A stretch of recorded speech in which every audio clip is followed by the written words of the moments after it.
నన్ను వచ్చి అడిగారు నువ్వేం చేస్తున్నావు అని. నేను సబ్బులు అమ్ముతా సార్ అని చెప్పాను. ఇప్పుడు ఒక పిల్లని ఇవ్వాలంటే మా ఎదుటిలో ఎవరికి ఇస్తారు? ఆయనకి వాస్తవంగా మీరైనా వాళ్ళకి ఇస్తారండి. ఇప్పుడు మాట ఏనండి, ఓ ఊళ్ళో 10,000 మంది జనాభా ఉంది. కార్లు ఎన్ని ఉంటాయి ఆ ఊళ్ళో? 100, 200, 400 వేసుకో. షాంపులు ఎన్ని ఉంటాయి?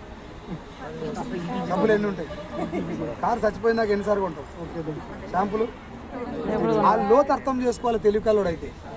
కారు మొత్తం జీవితకాలంలో ఒకసారి కొంటారు. ఆడు ఒక్కడు కొంటే ఇంకో 10 రూపాయలు 20 రూపాయలు వస్తాయి. అలా చచ్చిపోయిందాక నేను అదే కారు తీసుకుని మురవాలి. నాది ఇప్పుడు లాక్డౌన్ వచ్చింది అనుకో, కారు షోరూము నాది. మనిషి పానంతో ఉండి వాడు తానం చేసి బోధింటే చాలు. దీనికి డోకా సబ్బులు చూడకూడదు, భవిష్యత్తు చూడాలి. పోనీ మనం సబ్బులు పట్టుకొని ఇంట్లో పెట్టుకుని అమ్ముతున్నామా? లేదుగా. నోటి మాట. దీంట్లో ఉన్న బలాన్ని గమనించండి. అడక తింటోడు వచ్చి కూడా ఇలా బిజినెస్ చేయొచ్చా లేదా?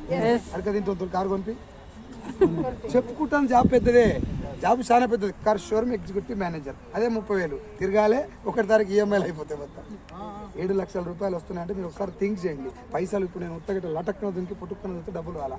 ఒక్కొక్కరి దగ్గరికి వెళ్ళి గంట కూర్చొని తలకాయ మొత్తం తింటే వాళ్ళకి అర్థం చేసుకొని సగం అర్థమై సగం పోతే వాళ్ళు నిలబడతారు. ఎవరిని ఇష్టపెట్టలే, ఒక్కరు కూడా ఇష్టపెట్టలే. అర్థం చేసుకున్నాక ఇష్టపెట్టలే. ఎందుకు నీకు పైసలు అవసరం లేదా సార్? నీకు అవసరం లేదా?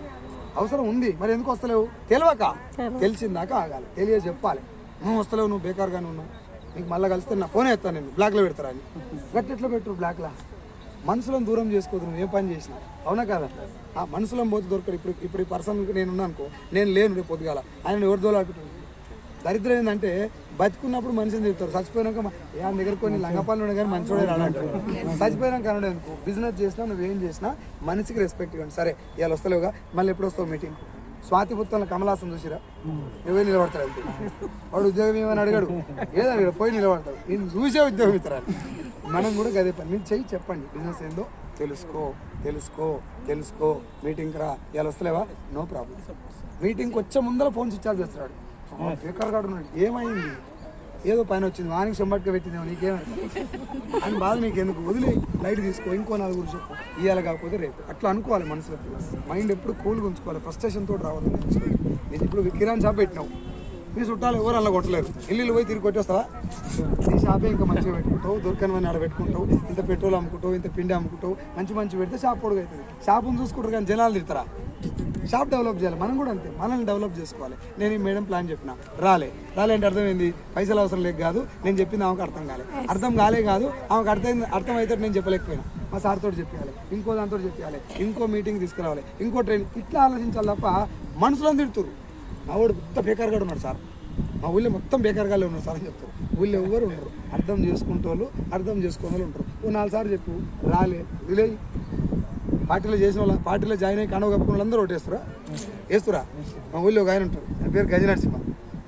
అన్ని శాలలు కప్పుకుంటాడు, అన్ని పార్టీల శాలలు కప్పుకుంటాడు. ఆఖరికి ఎవరిని పైసలు ఇచ్చినా తీసుకున్నాడు, కోటర్ తీసుకున్నాడు, పైసలు తీసుకున్నాడు, అన్నీ తీసుకున్నాడు.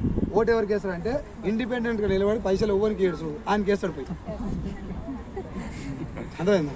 ఎవరు ఎక్కడ ఎప్పుడు తిరిగేది తెలియదు కాబట్టి మనసులో ఎక్కువ ఫ్రస్ట్రేషన్ పెట్టుకోదు. జనాలు వస్తలేరు, ఈ బిజినెస్ అయితే లేదు అనేది నువ్వు దేవుని చెప్తున్నావు అంటే నీకు గానే కాదు కానీ చేస్తా, ఏమన్నా కానీ చేస్తా, చెయ్యాలి అని పట్టుదలతో ఉండాలి. ఇప్పుడు నాకు నా దోస్తులో 10 మంది ఉంటారు, నీకు నీ దోస్తులో 10 మంది ఉండరు.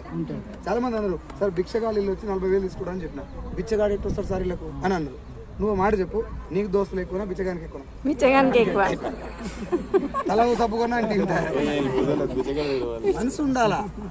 ఎగ్జామ్లు ఉన్నారు కదా, అప్పటి కూడా 10 రోజులు చేస్తాం, అలా సర్కిల్ ఉంటుందా ఉండదు? ఒక కావని పట్టుకోరు, ఎంతమంది పట్టుకొస్తా?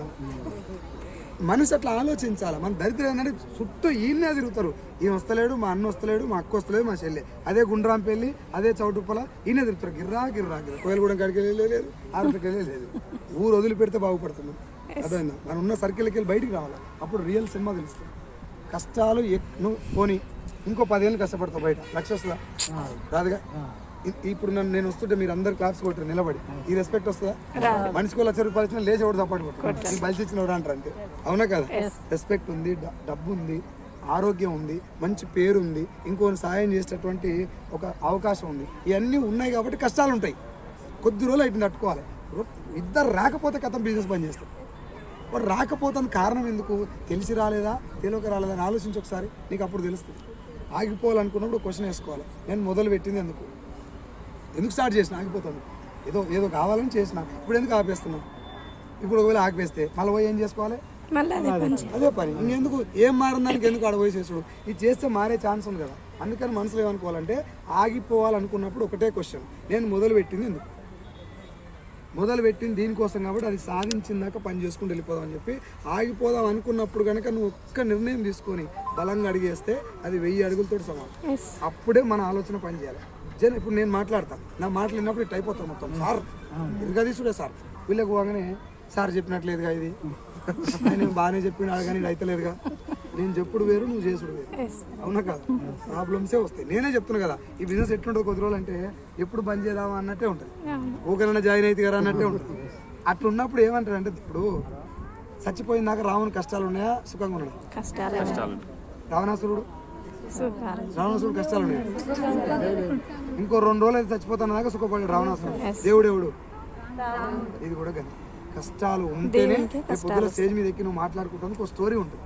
సార్ నేను ఇన్ని బాధలు పడ్డా, ఇన్ని కష్టాలు పడ్డా అని నువ్వు చెప్తుంటే ఇంటోళ్ళ ఇంటికాలు నిలబడాలి. సార్ నేను పుట్టుకుని వచ్చినా, లట్టుకుని జాయిన్ అయినా, ₹1,00,000 వచ్చినాయి, సపోర్ట్ కూడా కొట్టాను, నీ పిల్లలను కూడా ఎంకరేజ్ చేయాలి. కొంచెం స్ట్రాంగ్ స్టోరీ రెడీ చేసుకొని.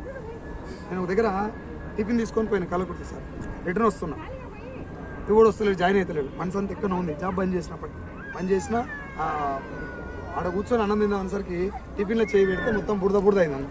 బురద అయింది, మెత్తగా అయింది. కళ్ళకుర్తి పోయినా 60 మంది వస్తారు అనుకుంటే 6 కూడా రాదు, 2 కూడా లేరు, వచ్చిన రిటర్న్. అది ఎక్కడి నుంచి మొగులై పాడైందో ఏమో. నేను ముందర టైర్కు ఇట్లా ఫోన్ పెట్టి అన్నం తిందామని చెప్పి ముందులో పెట్టి ఆ టిఫిన్ పక్కన పెట్టి నా భార్యకి చెప్తున్నా వీడియో కాల్ చేసి, తెలంగాణ